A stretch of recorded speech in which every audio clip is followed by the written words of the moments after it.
हे कृपावसात् कल्पिशनिधानं लक्ष्मा समालिंगित वामभागं लक्ष्मी नृसिंहं शरणं प्रपद्ये తొమ్మిది నారసింహ క్షేత్రంలో అహోబల క్షేత్రం నవనారసింహ క్షేత్రం అని పిలుస్తారు. జ్వాలాకోవిల మహలోల క్రోడాకారంజ భార్గవ యోగానంద ఛత్రవట పావలగా 9 నరసింహ క్షేత్రంగా ఉన్నారు.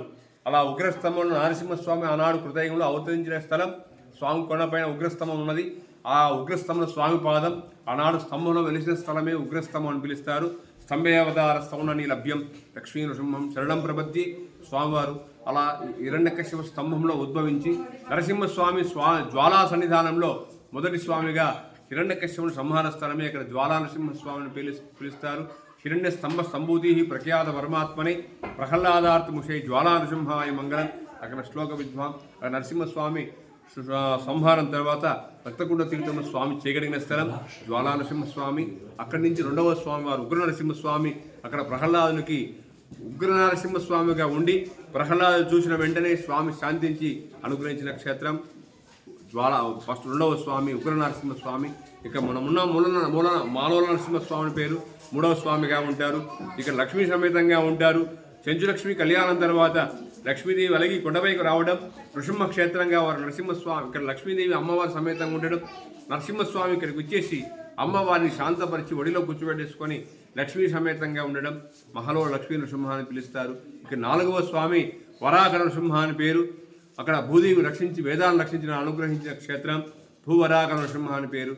ఇక 5వ స్వామి కారంజ నరసింహ అని ఉన్నారు. అక్కడ హనుమంతుని వారికి మనసులో ఉండే రామావతారం రాముడు లేడనే భావాన్ని తొలగించేసి రామావతారం మాదిరిగా విల్లు ధరించి ముక్కంటి మూడు నేత్రాల ద్వారా అతని జ్ఞానోదయం కలిగించి హనుమంతుని వారిని శాంతపరిచిన క్షేత్రం కారంజ నరసింహస్వామిగా ఉన్నారు.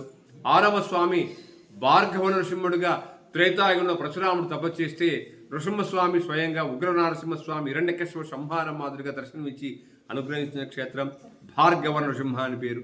ఇక 7వ స్వామి యోగ నరసింహస్వామి ప్రహ్లాదునికి విద్యాభ్యాసం పట్టాభిషేక సమయంలో రాజనీతి శాస్త్రాన్ని రాజయోగ శాస్త్రాన్ని స్వామి గురువై శిష్యుని వారికి ప్రహ్లాదునికి అనుగ్రహించిన క్షేత్రం 7వ స్వామి వారుగా ఉంటారు.